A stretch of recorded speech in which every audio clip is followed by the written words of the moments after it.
Dana just did something he almost never does, and it could rewrite UFC history.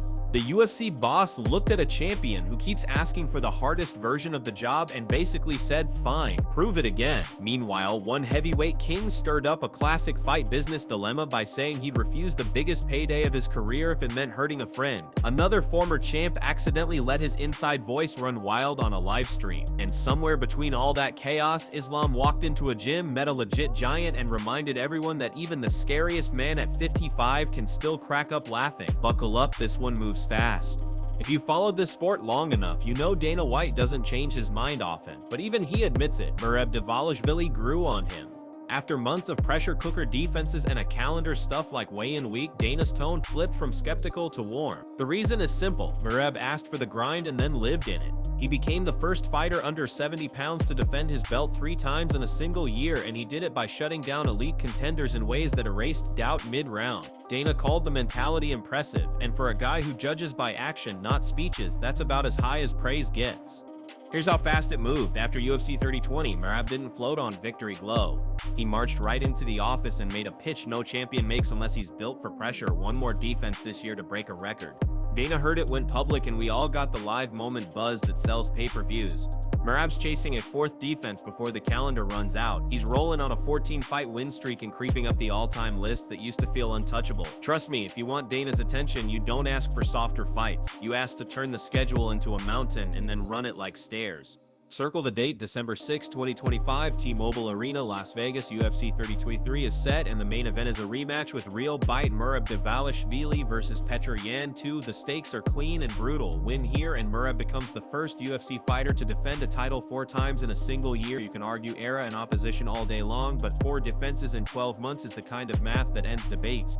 And it's not a one-fight card. The co-main features Alexander Ponta defending the flyweight crown against fast-climbing Joshua Van, a matchup that blends champions' craft with contenders' surge. Add in Henry Cejudo versus Payton Talbot, a lightning rod name versus a dangerous riser, and Jan Blachowicz versus Bogdan Guskov to inject some mean into the light heavyweight picture. Zooming out, there's historical weight too. It's the last numbered PPV before the new media era kicks off next year. So yeah, 3023 isn't just about belts, it's about closing a chapter with a bang. Anytime a champion races the calendar, 2 crowds form. One says, careful, you're overcooking the engine. The other says, this is what greatness looks like. After UFC 320, where Merab extended a streak and grabbed another slab of history against Corey Sandhagen, the split got louder. The cautious fans aren't crazy. 4 weight cuts, 4 training camps, and 4 nights of perfect focus in 1 year will test anyone's wiring. But the legacy crowd has a point too. This is how you carve your name into the sport so deep it doesn't wash out. Records don't respect comfort zones.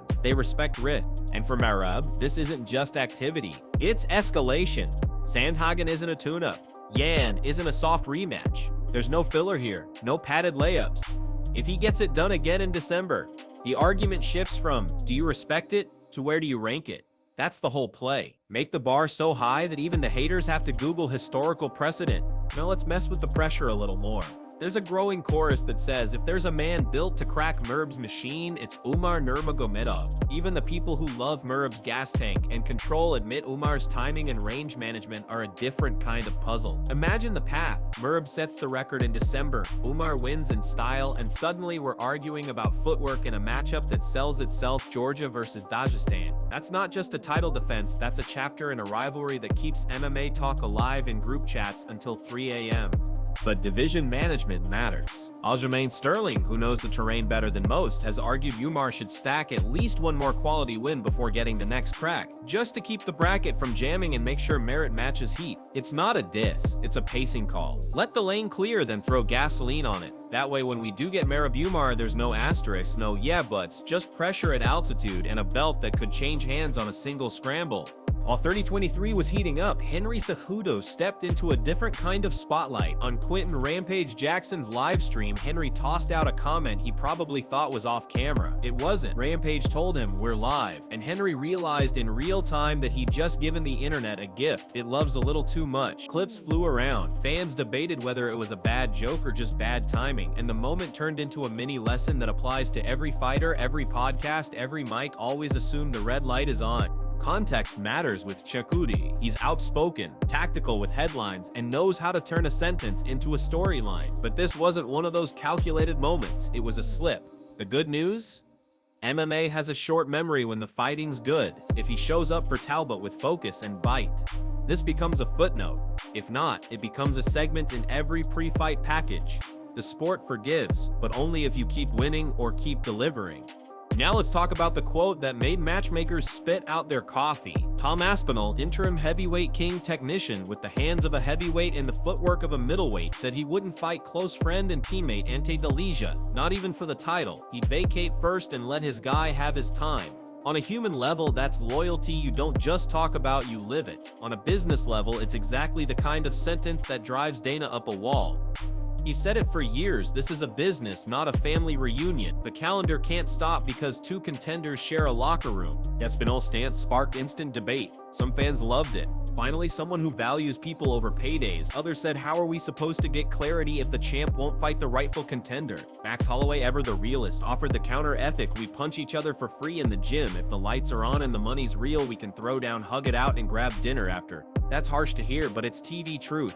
The UFC isn't built for detours, belts need resolution. And if Delija keeps winning, a collision course becomes inevitable. The question is whether the promotion steers around the friendship or steers straight through it. History says the second option usually wins. Between all the heavy talk, we got something rare and perfect. Islam Makhachev cracking up like a rookie after a mountain of a man walked into the gym. For a second, even the pound-for-pound menace looked small, and the whole room started laughing. It wasn't a sparring war or a mean clip. It was the kind of human moment combat sports needs. The reminder that under the belts and the records, these are guys who love the room, love the grind, and still get surprised. It traveled fast because it felt real. And for a fighter who often looks machine-made, that little slice of levity was a better PR clip than any post-fight speech. These are the micro beats fans remember. Not just the knockouts, but the jokes. The moments where the aura slips and the person shows. It turns highlight monsters into people you want to root for. And when Islam's back in a 5-rounder, that tiny memory makes you lean in a little more. Finally, Daniel Cormier said what a lot of us were thinking: if Jose Aldo does another retirement ceremony this year, he's throwing something at the TV. It wasn't disrespect, it was love with a headache. DC adores Aldo. We all do, but there's only so many times you can stand with the legend at the edge of the cage, feel the music, and say goodbye before your heart goes, brother, please. Fans felt that. It's not bitterness, it's protection. We want the memory sealed at the perfect moment, not smudged and rewritten 5 times. When Aldo fights, we get emotional. When he retires, we get emotional. Just give us one last chapter title and let us laminate it. In a way, DC's mini rant is the perfect mirror for this whole episode. Fighters chasing the right ending in a sport that never gives clean exits. You can love the man and still beg him to pick a final page and stick to it. That's not hate, that's legacy management.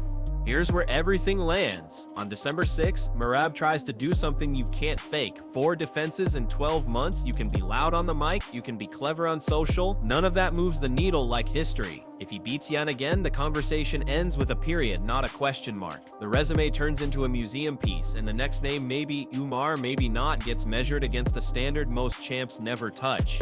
Meanwhile, the rest of the card shapes the months after. If Pantosaya holds serve, he adds another layer to a quietly dominant reign. If Joshua Van shocks him, we've got a new flyweight story overnight. If Cejudo steadies the narrative with a strong performance, his week goes from awkward clip to solid win. And if Tom Aspinall's stance becomes more than talk, if Delija keeps winning, then Dana's favorite sentence, "we'll figure it out," is going to get stress tested on live TV. This is why we watch. Not just for the punch that lands, but for the week after. The way a sentence on a podcast becomes a matchmaking problem. The way a laugh in a gym becomes a reason to tune in. The belt is a symbol. The schedule is the truth. And in December, the truth might look like a number nobody has ever posted before.